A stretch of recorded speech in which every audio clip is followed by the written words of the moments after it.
डोळ्यांवर विश्वास होणार नाही मित्रांनो. एक बाई 50 फुटाच्या झाडावर अवघ्या 5 मिनिटांमध्ये फरफर फरफर फरफर चढली आणि झाडाच्या शेंड्यावर जाऊन बसली. एखाद्या गड्याला सुद्धा तिथे जायला 1 ते 1.5 तास लागेल आणि ते पण त्या झाडाच्या भोवती काटेरी झुडपं होते.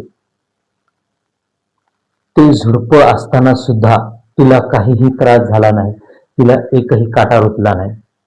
ती सरळ गेली आणि शेंड्यावरून जोरजोरात चिरकत होती. सगळा गाव गोळा झाला.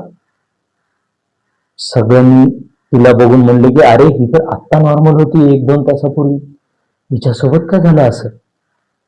बिचारे तिचे लेकरं नवरा तिच्याकडे किवलवाण्या तोंडाने बघत होते. मित्रांनो सांगतो, तिने नवऱ्याचा विचार केला नाही, लेकरांचा विचार केला नाही.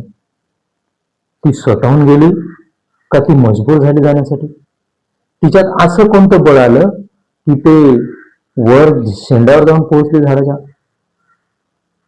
मित्रांनो तुम्ही कमेंट करून सांगा की ह्या मागचं कारण काय आहे.